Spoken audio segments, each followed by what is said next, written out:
Let's talk to one of those MPs who will be having a key say in all of this. He's Michael Fabricant. He's the Conservative MP for Lichfield, and he's supporting Penny Mordaunt and joins me now. Good evening to you, Michael. Good evening, Andrew. How are you? Very well, thank you. Now, it's a long, hot summer, and these Tory leadership contests are very, very difficult to call. You know that, not least because, dare I say, some of your colleagues may not always be completely transparent and direct about who they're supporting. Well, that's true. Also, you've got to bear in mind that I've been backing leaders of the Conservative Party since 1997, and I've not ever got one right. Is that so?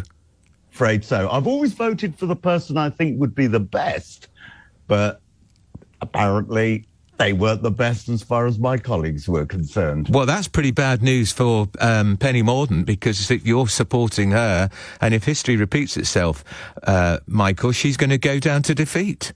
Well, I've warned her that I may be a jinx, but she says, rubbish, Michael, you've got it right this time. We'll see. There's a lot of people piling in against her. For instance, Lord Frost, who was the diplomat who secured our proper withdrawal from the European Union. He was then the Brexit secretary. He said in a pretty trenchant interview that he just didn't think she had the grip and the grasp of detail that's required. That was a pretty damning intervention. It was, but, you know, the timing was interesting too. If he'd felt that, I would have thought he would have said that a few weeks ago or a few days ago. It was yesterday that he said that, and one or two others have said similar things. Look, they're worried. They really are worried. Who they are, I'm not too sure. Many people suspect it might be Rishi, because on all the polls, Rishi would not win against Penny Mordaunt. More importantly, by the way, all the polls are saying that Keir Starmer wouldn't win at a general election either if it was Penny Mordaunt. And I think actually that's a more important poll. Though, of course, as everyone will say, a poll is just a poll. It's the actual election that counts.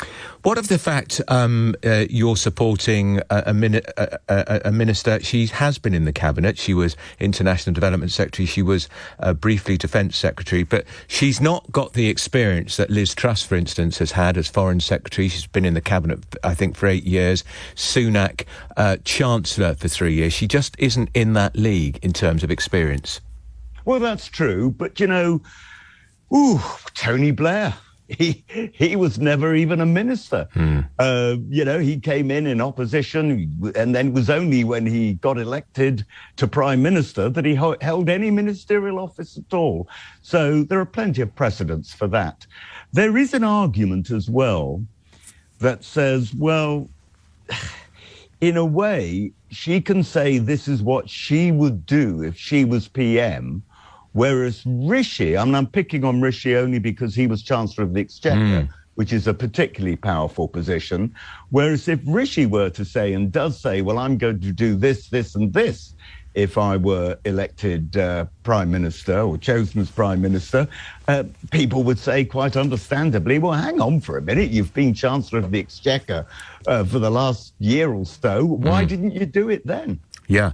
What do you think the voters, people listening to this programme, want from the next leader of the Conservative Party? What is the biggest issue, Michael?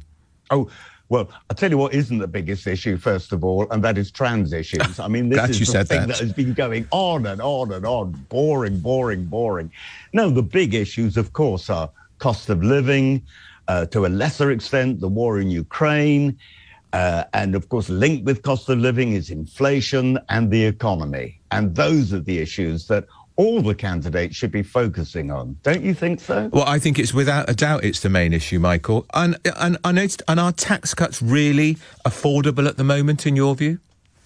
I don't think so. In fairness to Rishi, he said we've got to hold fire. I believe the only tax cut really that Penny has addressed is one which will actually affect the cost of living. Oh, excuse me, it's an allergy. There's a lot of pollen flying around at the moment. And that is to cut by 50% the VAT element on fuel. I think that is actually quite important because, the cost of fuel is also fueling, if you like, strikes at the moment, and to some degree, understandably so. one of my little criticisms, if you like, of Rishi is that, all right, he's been directing money where it's important, some £360 given to people who are on benefits yesterday and so on and so forth.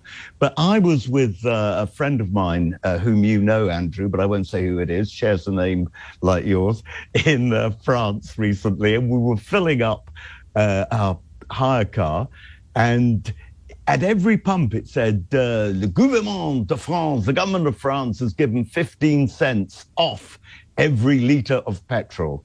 Now, all right, you can argue that wasn't very efficient because they were giving it to me, a UK citizen, but 99% of it will be going to French people.